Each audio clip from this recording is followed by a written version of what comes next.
Last week, we found a track that doesn't exist anymore. This is why no one's used this track. How are we going to get over this? This week, we're bringing it back. We headed deeper and deeper down into the forest. We've got another tree across the track. It seems to be the flavour of the day. And I started losing power. Come over to me. Oh dear! The CV let go. And we had a bead off the front right as well. Do not underestimate them Coffs Harbour hills, because they are killer. Very quickly after exiting the creek, we came across more fallen trees. Bloody trees! Bloody trees. Bloody trees!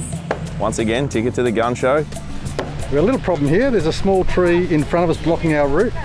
And this is why no one's used this track. Trees on one side, trees on this side. I can see clear track just beyond this. But we've got one big tree, a lot of parasitical foliage wrapped around it, these vines. But we might be able to drive over it on that side, and then we've just got to cut these smaller ones. We should be good to go. So with these trees, not live trees, okay? So don't get all upset about this. So the responsible thing to do is to try and keep these tracks open, not so that other forward drivers can use them, but so that emergency services can get in and use these fire trails as well. Access is important, do the right thing, clear the tracks so everyone can use them. Once Simon goes over it, it'll lower down. You get stuck somewhere else. You probably get stuck in another something. I don't get stuck. No, I've seen that on your last drive, mate. Come on, I'll find you. Yeah. Pull me back out. Yeah. About to guide Simon through here. I will get him stuck, guaranteed.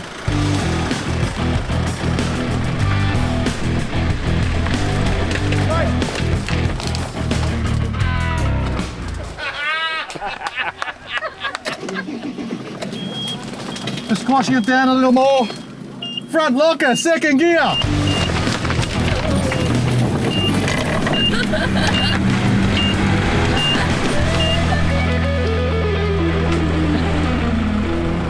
Just drive it? Yeah. Woo! How are we going to get over this? It should be right. It's not that bad now. Time for Johnny to give it a crack in his Y62. Whoops, might need to reset for this one. Luckily, he has Tom giving him a hand.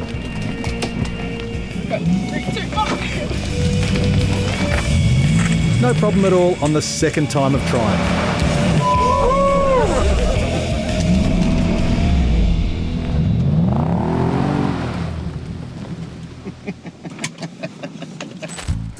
The carbon Jeep shouldn't have any issues here. Too easy.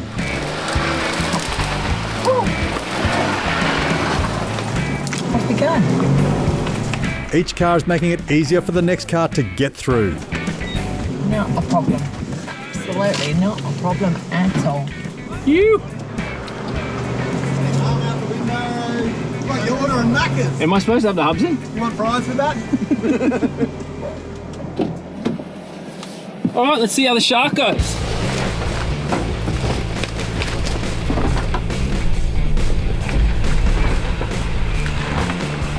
Well, that was too easy, wasn't it, guys? Way too easy for us. We know all about the capability of the Tank 500. No problem at all. Even Butcher managed to get over the tree without any hassle. Sorry, buddy. Would have been nice to have had the Unimog up the front to flatten the way, but at least that now means everyone is through. We left the camera car back before the creek crossing, so I saw an opportunity for a time trial. In 3, 2, 1.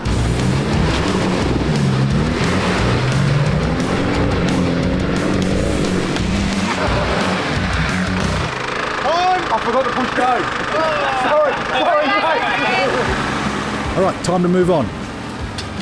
That was great. That was an excellent start to the day. A little bit slippery. Bit slippery, bit slippery. The Jeep showed him up though. Easy. Jeep life. Jeep light. Got up over the hills and we got to this point where, if you know Coffs Harbour, you got the power lines to run through. It opens up to a nice little view on either side. We started heading down the tracks again and came across another fallen over tree. I'm not sure how I'm going to go. I might get Honey out to spot. All right, I think Honey's made enough room for most of you to get through, but the Unimog will be a bit of a challenge.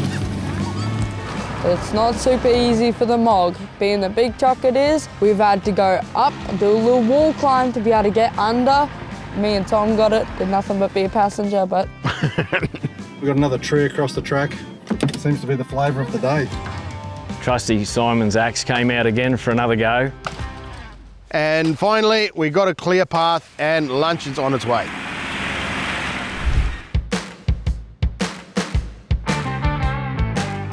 Look what goes on. I don't know what he's trying to get me to do, but I don't feel safe. Ugh. It's that time of the day. Come on.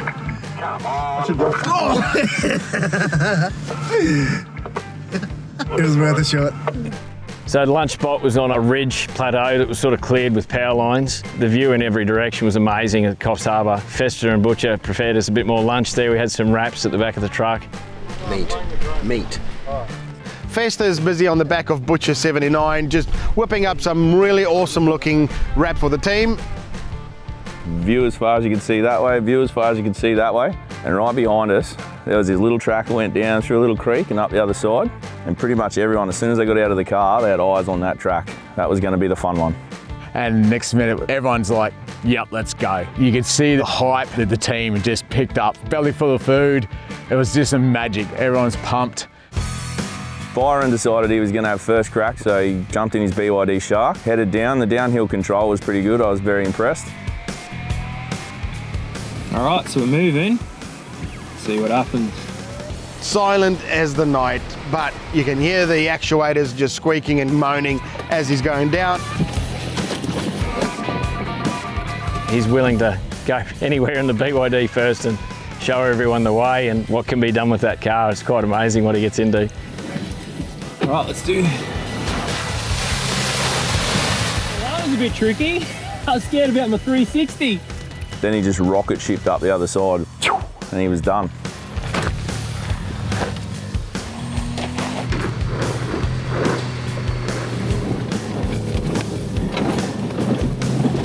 There's a lot of tree roots running across the track on the other side, so as the vehicles were hitting it, there was a little bit of a push and a slide. That was easy.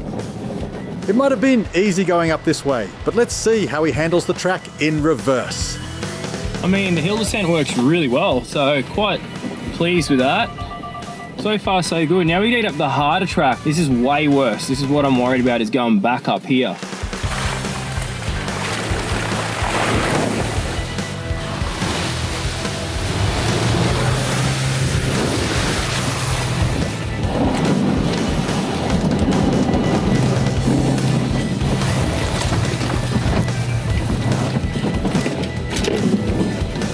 Return trip was the same, straight down, straight back up, no dramas. It was really impressive to see, actually. Bit heavy on the right foot, but she got up there. Sweet as, let's go. The bushwhacker guys jumped in and Johnny had no dramas there. He was to the bottom pretty quick. Hi there. Oh, maybe this is why we keep the windows shut. Yeah. I was in the Y62. Same thing, went down nice, great little rumble of the motor as we climbed out the hill. Up the other side, made light work of it.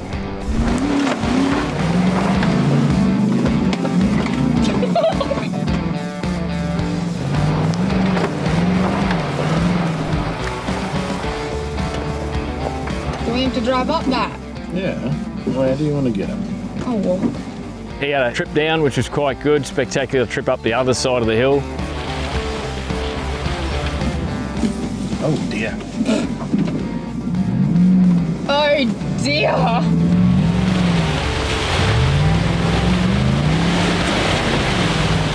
That didn't go to plan. No, I didn't want At to all. do that.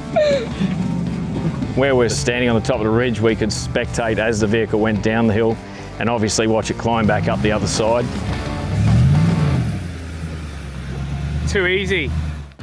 Next up was Tom in the SCF Unimog. I was quite excited because I've seen Unimogs and they're very capable. We went down to a lower gully.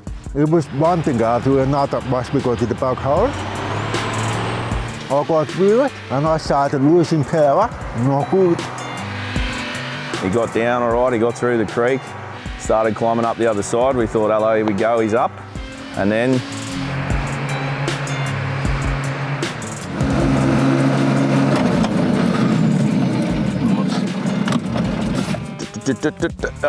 not quite.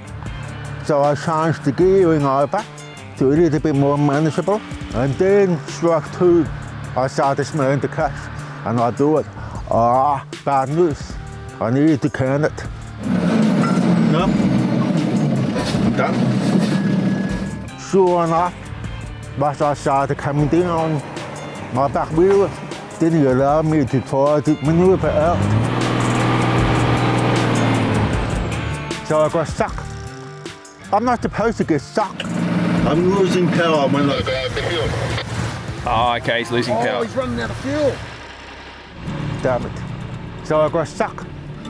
I'll have to winch out. Tom's got a winch out. Once he got stuck in the creek, that turned into quite a mission. They called for a winch. Enter Carbon. Campbell straight on the ball, out with the gear. Fester was down there picking the biggest tree he could find and making sure it was well anchored for the mog. During our last adventure in Coffs Harbour, Tom detached his tow hook to recover the Iveco.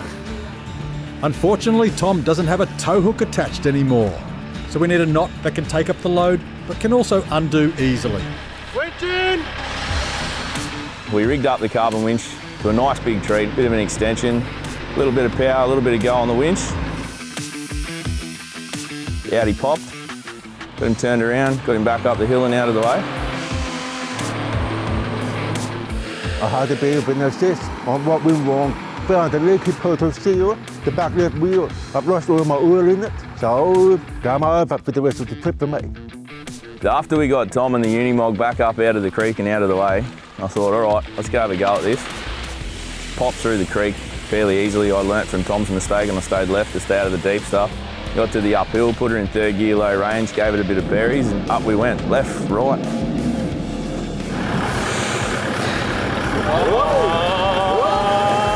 But we got there, we got up the top. That's how you're doing, folks. So, lots of rev, up we went. We turned around, got back down and out, no worries at all.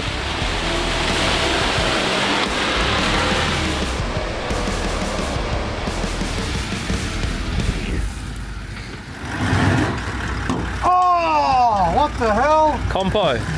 Because the mog wasn't successful, after we got back out of the sticky situation we were in, I jumped in Butcher's car.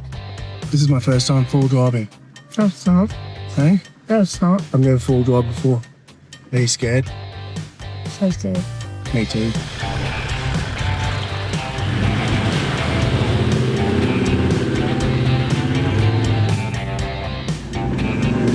We got about up to right here and made it up the hill successfully and all was well. When you're down on the bottom of a hill and you really don't want to walk back up because it's pretty harsh on the big guy, you wait for a mate. A little bit of leg, blue socks, a little bit of thumb. Let's get back up that hill. Here comes someone now. Let's try our luck. Oh yeah. Hey buddy, can I get a lift back up the hill? Yeah, no worries. I've got a soft spot for a ginger.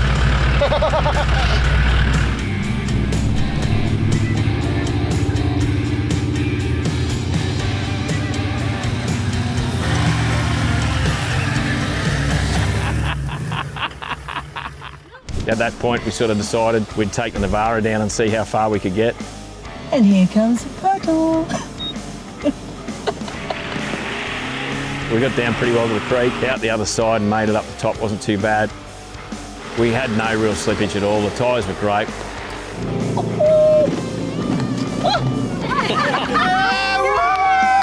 Got to the top and then turned around and came back down.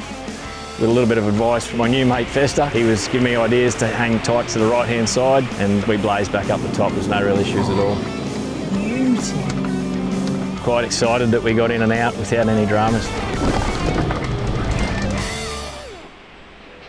I never made it to the top and back. I was like, I should go in with someone to see what it actually feels like. 4 of us jump into the tank, 500. I had to go shotgun. We had the massage seats going, the heated seats going. Proper luxury. We were pretty impressed.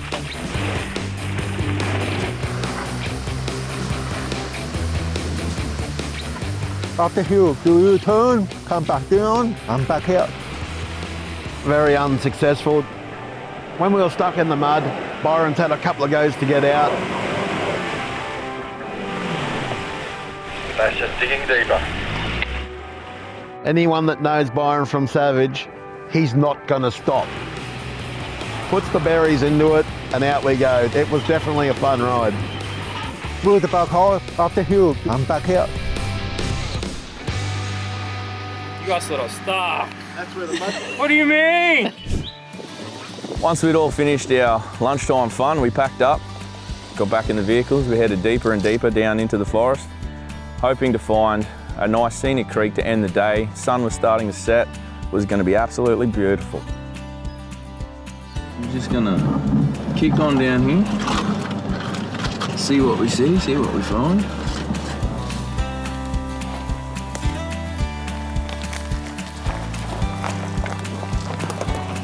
Still beautiful here. Scenery is amazing.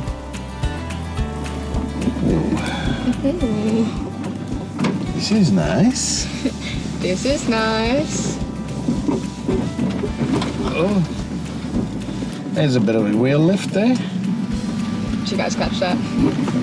Still down into this ravine, finding some rocky descents, but nothing any of us couldn't handle, so that was nice and simple. Everybody made it through safely.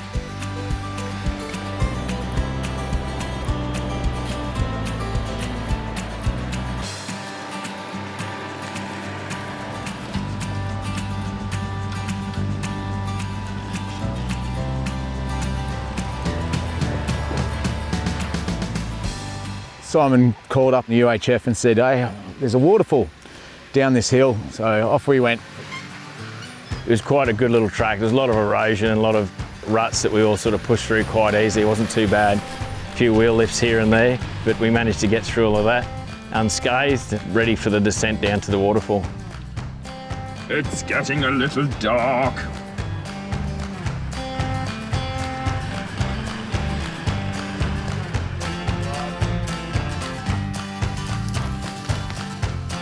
Everyone's soaking in the descent and the views. Meanwhile, I've got no clue what these two are up to.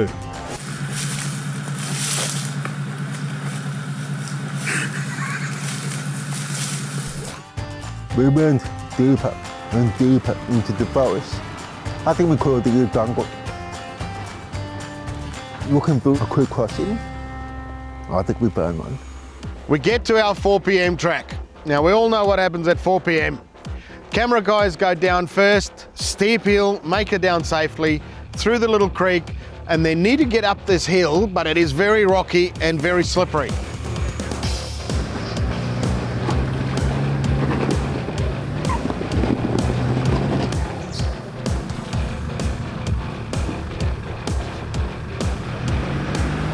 So the cameraman jumped in. He gave it a good red hot go, but he kept landing on that tree on the left. I got him to back down into the creek and I said, jump out, I'll have a crack, because as always, guys, if something's going to break, I'd rather it be on my head than on theirs. They've got their own job to do and it's not breaking the truck. I'll do that myself.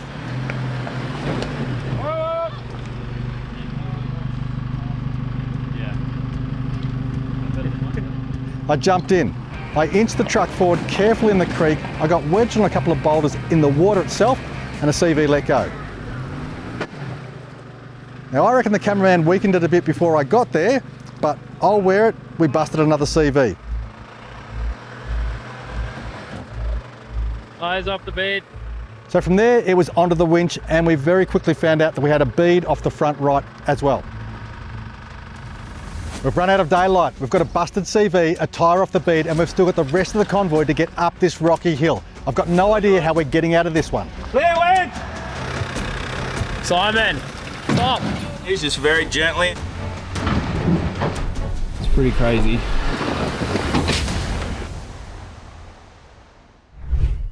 What track do you regret doing at 4 p.m? Let us know in the comments below.